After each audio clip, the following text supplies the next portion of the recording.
नमस्ते दोस्तों, मैं किशन तिवारी और चालू करते हैं आज का टॉपिक। आज का टॉपिक है 5 ऐसे मिस्टेक्स जो यंग जनरेशन कर रही है जिसकी वजह से उनके मसल ग्रोथ ना उतने रैपिड हो पा रहे हैं ना उतने अच्छे हो पा रहे हैं। सबसे पहला पॉइंट हमारा आता है फियर ऑफ ओवर ट्रेनिंग। आजकल इंटरनेट पे जो भी नॉलेज स्प्रेड हो रहा है उसमें कहीं ना कहीं लोग बातों को बढ़ा चढ़ा के कह रहे हैं, ओवर ट्रेनिंग करोगे तो वैसा हो जाएगा, इतनी ट्रेनिंग करने से ओवर ट्रेनिंग हो जाएगा, इस मसल को इतनी बार रिपीट मत करो, इतना वॉल्यूम नहीं रखो। हर इंसान अलग होता है। सो आपको अपने आप को टेस्ट करना है, पता लगाना है कि मैं किस लिमिट पे जाता हूं और मेरी किस लिमिट पे ओवर ट्रेनिंग होती है। एक बहुत ही सिंपल कॉन्सेप्ट बताता हूं आपको। ओवर ट्रेनिंग और ऑप्टिमल ट्रेनिंग में बहुत कम अंतर होता है। ऑप्टिमल ट्रेनिंग का मतलब ही क्या है कि मसल्स को मैक्सिमम स्टिमुलेट कर देना ग्रो होने के लिए, उसको उस लेवल तक ट्रेन कर देना कि वो ग्रो होने के लिए, फास्टेस्ट ग्रो होने के लिए एनकरेज हो। और ओवर ट्रेनिंग भी कहीं ना कहीं उसी के पास में होती है। तो जब तक आप बहुत हार्ड ट्रेन करके चेक नहीं करोगे कि मेरी ओवर ट्रेनिंग की लिमिट कहां तक है, तब तक आप अपने ऑप्टिमल ट्रेनिंग को भी नहीं समझ पाओगे। तो इसलिए आपको क्या करना है कि एज हार्ड एज पॉसिबल आपको ट्रेन करके देखना है। वॉल्यूम के साथ भी खेल के देखना है कि भाई ट्रेनिंग वॉल्यूम बढ़ा दे, फ्रीक्वेंसी के साथ भी खेल के देखना है कि भाई चलो मसल्स को बार बार रिपीट करके देखा जाए हफ्ते में। इससे आप आइडेंटिफाई कर पाओगे कि ऑप्टिमल ट्रेनिंग कहां है, क्योंकि उससे थोड़ी सी ऊपर ओवर ट्रेनिंग है। तो आपको ये जो गैप पता चल जाएगा, तब आप रोज ऑप्टिमल ट्रेनिंग कर पाओगे और आपका जो ओवरऑल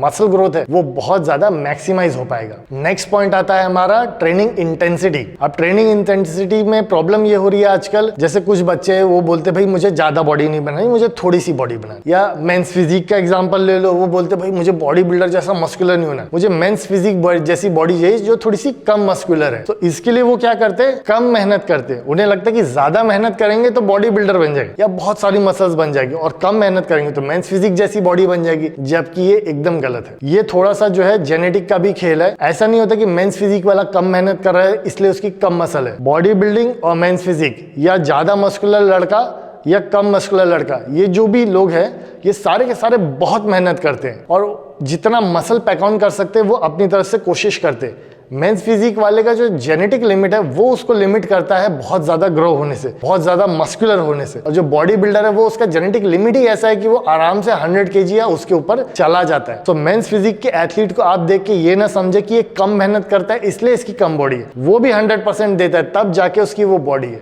एक चीज और क्या होती है, जब आप किसी को कैमरे या फोटो पे देखते हो तो आपको लगता है ये तो थोड़ा सा मस्कुलर है, ऐसी बॉडी तो बना ली जाएगी। और जब आप उनको इन पर्सन देखते हो तब आप समझते हो कि वो भी अच्छे खासे मस्कुलर है, मसल्स काफी डेंस है, और उतनी मसल्स बनाने के लिए आपको 100% देना है रोज जिम में। ऐसा नहीं है। एक बहुत अच्छा एग्जांपल बताता हूं मैं आपको। जिम में एक बार मुझे एक बच्चा मिला, उसने मुझे बोला कि सर मुझे ना 14-15 के आर्म्स बनाने हैं, तो मैं ज्यादा मेहनत नहीं करता, अभी मेरे 11 के, थोड़ी सी मेहनत करूंगा तो मेरे 14-15 के हो जाएंगे। जबकि ऐसा कभी नहीं हुआ और ना होगा। क्यों? क्योंकि जब तक आप अपना 100% नहीं डालोगे वर्कआउट में तब तक आपके आर्म्स ग्रो ही नहीं करेंगे। 11 का 12 भी नहीं होगा, 14 तो बहुत दूर की बात है। इसलिए जब भी आप जिम में जाओ तो 100% ट्रेनिंग में डालो, इसी तरीके से आपका मसल कंटिन्यूअसली ग्रो होगा। हाँ, हर किसी की अपनी रिक्वायरमेंट है। कोई बोलता है कि भाई मुझे नहीं होना ज्यादा मस्कुलर, पर आप 100% दो, तेजी से मसल्स ग्रो करो। जिस पॉइंट पे आपको लगे कि भैया नहीं इससे ज्यादा मसल नहीं चाहिए, मसल ना ग्रो करना बहुत ज्यादा आसान है। आपको बस ट्रेनिंग वॉल्यूम थोड़ा सा लिमिट करना है, ट्रेनिंग इंटेंसिटी एंड डाइट। इस तरीके से मसल ना ग्रो हो देना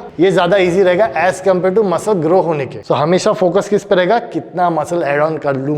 नेक्स्ट पॉइंट आता है हमारा यूट्यूब कॉन्टेंट। यूट्यूब पे यूट्यूब की बुराई। यहाँ पे मैं थोड़ा सा कॉन्ट्रडिक्ट कर रहा हूँ अपने आप को। एक तो यूट्यूब पे ज्ञान बांट रहा हूँ और फिर यूट्यूब की बुराई करने जा रहा हूँ थोड़ी सी, पर जो बात सही है वो कहनी भी जरूरी है। देखो YouTube जो है ना, ये यहाँ से लोग काफी सारा कंटेंट सीख रहे हैं, बहुत अच्छी बात है। बट YouTube में और जो आपके जो जिम के कोचेस है या जो गुरुज है उनमें क्या डिफरेंस होता है वो मैं आपको कुछ चीजें यहाँ पे मेंशन करूंगा। YouTube में कैसा होता है कि इसका फॉर्मेट ही ऐसा है कि जो भी नया है, जो भी पॉपुलर है, जो भी ट्रेंडिंग है वो चलता है। अब जो चलता है वही लोग बनाने की कोशिश कर रहे हैं। बेसिक कॉन्टेंट भी बनाया जाता है बट बेसिक्स बहुत कम लोग देखना पसंद करते हैं। और इसमें क्या होता है, ऑर्डर नहीं होता है। जैसे आप बुक समझ लो, बुक में क्या होता है ना, चैप्टर 1 पहले होता है, फिर चैप्टर 2, चैप्टर 3, चैप्टर 10 होता है। अगर मैं चैप्टर 10 बुक में पहले डाल दूं ना, वो बुक किसी को नहीं समझेगी। सो इसलिए कभी भी चैप्टर 1 से चालू होता है, वो 2, 3, 4 जाता है। और जब आप जिम में किसी कोच के अंडर में कोच कर रहे हो तो वो आपको चैप्टर वाइज लेके जाता है चीजों को, वो आपको पॉइंट टू पॉइंट सिखाता है। या अगर आप ऑनलाइन कोचिंग भी लेते हो तो वो भी आपको पॉइंट टू पॉइंट सिखाते हैं कि भैया चैप्टर 1 पहले बताते हैं, फिर 2 पे लेके जाते हैं, 3 पे लेके जाते हैं। ट्रेनिंग में भी, डाइट में भी, नॉलेज में भी, इस तरीके से आप बेटर सीख पाते हो। पर जब आप YouTube में खुद से सीखने की कोशिश करते हो बिना किसी मदद के, तो आपको ये नहीं समझ में आता कि पहले क्या सीखे बाद में क्या सीखे। मैं ये नहीं कह रहा हूँ कि आप YouTube पे कंटेंट ना देखें, मैं ये नहीं बोल रहा हूँ कि इससे कुछ सीखे नहीं। जो भी सीखे, जो भी समझे, इसको कहीं ना कहीं रेक्टिफाई करें अपने किसी जिम के कोच से, किसी गुरु से। वो आपको हेल्प करेंगे चीजों को ऑर्डर करने में। हो सकता है आपने कोई बहुत ही एडवांस टॉपिक देख लिया, जैसे मान लो कोई बिगिनर है, नया बच्चा जिम में आया, 1 ही महीना हुआ, उसने वीडियो देख लिया माइंड एंड मसल कनेक्शन का। अब वो बच्चे की बॉडी में कुछ मसल नहीं, उसने कभी ट्रेनिंग नहीं की, उसको माइंड एंड मसल कनेक्शन क्या समझेगा? वो तो बच्चा कंफ्यूज ही होगा ना। उसको सिर्फ चुपचाप जिम में वजन उठाने देना चाहिए। जब कुछ समय हो जाता है, कुछ मसल्स बिल्ड हो जाती है, कुछ एक्सपीरियंस आ जाता है, देन उसको जो है माइंड एंड मसल कनेक्शन समझाया जाता है। तो ये चैप्टर वाइज चलेगा। माइंड एंड मसल कनेक्शन जो है बहुत आगे का चैप्टर है, जो बिगिनर के लिए बिल्कुल नहीं रहता है। सो ये एक चीज समझनी जरूरी है। दूसरा, यूट्यूब में क्या होता है, अच्छे लोग बुरे लोग दुनिया में हर जगह, हर देश, हर राज्य, हर शहर में, ऐसे यूट्यूब पे भी है। अच्छे लोग बुरे लोग सब बटे हुए हैं, और यूट्यूब किसी में भेदभाव नहीं करता, ना अच्छे बंदे में भेदभाव करेगा ना बुरे बंदे में। वो कंटेंट सिर्फ उसका ऊपर लाएगा जिसका पॉपुलर है, जिसके ज्यादा व्यूज आ रहे हैं। और निगेटिव कंटेंट ना कभी कभी बहुत पॉपुलर हो जाते हैं जल्दी से। तो आपको जो ऊपर कंटेंट मिलेंगे, कभी कभी वो ऐसे क्रिएटर्स के रहते हैं जिनको नॉलेज और ऑथेंटिसिटी इन सब से कोई मतलब नहीं होता, उन्हें सिर्फ लाइक, व्यूज, ये सब चाहिए रहता है। तो ऐसे कंटेंट से आपको बचना है। आप कोशिश करें कि जो ऑथेंटिक लोग हैं, जो अच्छा कंटेंट बना रहे हैं, जो जेन्युइन लोग हैं, उन्हीं का कंटेंट देखें, उन्हीं से आप कुछ सीखने की या समझने की कोशिश करें। पर वही होता है कि नया बच्चा सही और गलत में फर्क लगाएगा तो लगाएगा कैसे? उम्मीद करता हूं कि समय के साथ आपको चीजें समझें और आप इन यूट्यूबर्स से हटके उन यूट्यूबर्स के साथ जुड़े जो आपको बेहतर कंटेंट दे रहे हैं, बेसिक्स कंटेंट दे रहे हैं, जहां से आप सीख के बेटर हो पाए। एडवांस टेक्निक्स डेफिनेटली मैटर करती है, बट बेसिक्स को सॉलिड करना बहुत जरूरी होता है। नेक्स्ट पॉइंट आता है हमारा चूजिंग द राइट जिम। सही जिम कैसे चुने? मैं इस फील्ड में करीब 20 साल से हूं, तो मैं 20 साल से जिम्स को देख रहा हूं कि वो किस तरीके से इवॉल्व हुए। पहले बहुत बेसिक जिम्स हुआ करते थे, मशीन्स होती थी, दीवारें होती थी, लाइट होते थे, पंखे होते थे, दैट्स इट। पर आजकल ऐसा नहीं है। आजकल हर चीज जो है ना थोड़ा सा फैंसी वे में आपको प्रेजेंट की जाती है, बहुत ही एक एम्बियंस क्रिएट करने की कोशिश की जाती है। आप आजकल जिम में चले जाइए तो कहीं कहीं ऐसा लगता है कि यार कोई डीजे पार्टी में आ गए हम लोग।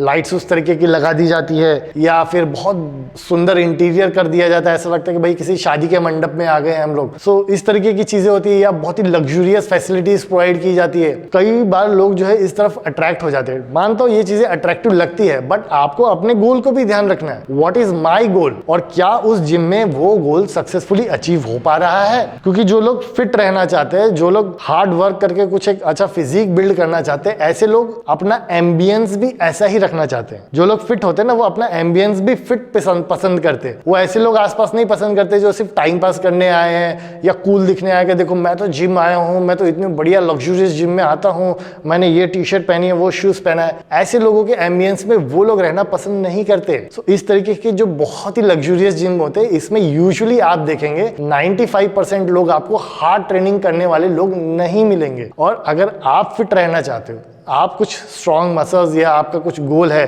सीरियस गोल ऐसा बिल्ड करना चाहते हो, तो अपना सराउंडिंग सबसे पहले ढूंढिए, बजाय फैंसी जिम ढूंढने के। वो सराउंडिंग जिस भी जिम में मिलेगा, अगर बेसिक जिम में भी मिलता है तो वहां जाइए, वहां आपको बेटर रिजल्ट्स मिलेंगे, क्योंकि आपका सराउंडिंग पॉजिटिव है। और जो पॉजिटिव सराउंडिंग होता है, वो लोग पॉजिटिव एनर्जी एमिट करते हैं, और ये एमिट आपके अंदर भी जाएगा और आपकी पॉजिटिव एनर्जी उनमें भी जाएगी। इस तरीके से जो पॉजिटिव एनर्जी का शेयर है ना, इस वजह से सभी का वर्कआउट इंप्रूव होता है, और ऐसे जिम्स को आपको प्रेफर करना है। नेक्स्ट पॉइंट हमारा आता है relying too much on supplements. आजकल जो बच्चे हैं वो हर चीज के लिए सप्लीमेंट पे रिलाई करने लग जाते हैं। अब ऐसा होता क्यों है? ये इसलिए होता है क्योंकि इंटरनेट है, नॉलेज है। जिम में बच्चा घुसा तो सबसे पहले वो यूट्यूब पे कुछ कंटेंट सर्च कर लेता है, बजाय जिम के कोच से बात करने के। सो उसे ये पता हो जाता है यार क्रिएटिन लेने से तो स्ट्रेंथ बढ़ जाती है, तो वो जिम में घुसते ही सोचता है कि यार मैं क्रिएटिन ले लूं, मेरी तो स्ट्रेंथ बढ़ जाए, मेरी तो ज्यादा बॉडी बन जाए। चलो ठीक है, उसने क्रिएटिन ले लिया। फिर उसको प्री वर्कआउट के बारे में पता चलता है, अरे यार वर्कआउट में एनर्जी नहीं लग रही, लिफ्ट नहीं हो रहा अच्छे से, चलो उसके लिए प्री वर्कआउट ले लेते। अच्छा प्री वर्कआउट ले ले तो नींद नहीं आ रही तो क्या करना, तो चलो नींद का सप्लीमेंट ले लेते। हर चीज के लिए एक सप्लीमेंट नहीं ढूंढना है आपको। मैं मानता हूं कुछ बेसिक सप्लीमेंट्स हैं जो आप डे 1 से यूज कर सकते हैं। उसमें वे प्रोटीन हो गया, आपका मल्टीविटामिन हो गया, या ओमेगा 3 हो गए, या आप डे 1 से यूज कर सकते हैं। बट कुछ सप्लीमेंट्स को कुछ रुक के यूज करना चाहिए। पर जो बच्चे ओवर रिलाई कर रहे हैं सप्लीमेंट्स पे, होता क्या है कि जब इनकी डिसकंटिन्यूटी हो जाती है, जैसे मान लो क्रिएटिन की डिसकंटिन्यूटी या प्री वर्कआउट की डिसकंटिन्यूटी हो गई, उसी वक्त ही उसका स्ट्रेंथ ऐसा ड्रॉप करेगा कि उसका स्ट्रेंथ के साथ साथ उसका मोटिवेशन भी ड्रॉप कर जाएगा और वो जिम छोड़ के चला जाएगा। तो आपको सप्लीमेंट्स पे बहुत ज्यादा रिलाई नहीं होना है। बेसिक सप्लीमेंट्स आप ले सकते हैं और उसमें भी आपको नीड को समझना है। सप्लीमेंट का मतलब ये एडिशनल टू फूड, फूड में जो कमी रह जा रही है वो पूरी करनी है। अब प्रोटीन पाउडर क्या है, कन्वीनियंस है। अब बच्चे को बोला मैंने भैया 2 अंडे खा लो, बोलता सर 2 अंडे तो खा के नहीं होता मुझसे, मैं एक काम करता हूं मैं प्रोटीन खरीद लेता हूं। तो ये नहीं चलेगा, आपसे 2 अंडे खा के नहीं हो रहा, आपको प्रोटीन पाउडर खरीदना है। तो अच्छी बॉडी बनना तो मुश्किल है। आप फिट रह सकते हैं, थोड़ा सा आपका वजन कम ज्यादा हो जाएगा, थोड़ा फैट कम ज्यादा हो जाएगा, मसल हल्का बढ़ सकता है, बट एक डिसेंट फिजिक या बहुत ही फिटर बॉडी जो होती है वो बिल्ड करना मुश्किल है। You have to focus on food. Food पूरा करने के बाद जो कम होगा उसको सप्लीमेंट से पूरा कर सकते हैं। हाँ, फूड जो होता है उसको भी over the period of time आप बढ़ा सकते हैं। सो इसका कंक्लूजन यही है कि आपको ज्यादा सप्लीमेंट्स नहीं लेने, बेसिक सप्लीमेंट्स लीजिए और ट्रेनिंग और डाइट पे फोकस करिए। Over the period of time जैसे जैसे शरीर को जो जो नीड होगी, जो आपका कोच डिसाइड करेगा, जो आपकी बॉडी को फील होगा, वैसे वैसे आप सप्लीमेंट्स को डालिए। हाँ, क्रिएटिन का भी एक टाइम आएगा, हाँ प्री वर्कआउट का भी एक टाइम आएगा, इन सभी सप्लीमेंट्स का एक टाइम आता है। स्लीप सप्लीमेंट भी कहीं ना कहीं यूज किया जा सकता है किसी किसी पर्टिकुलर सिचुएशंस में या किसी एक लंबे पीरियड के लिए, पर ये आप अपने कोच से डिस्कस कर सकते हैं या कोई और आपके मन में क्वेरी है तो आप मुझे कमेंट सेक्शन में भी पूछ सकते हैं। इस वीडियो को यही एंड करते हैं। धन्यवाद।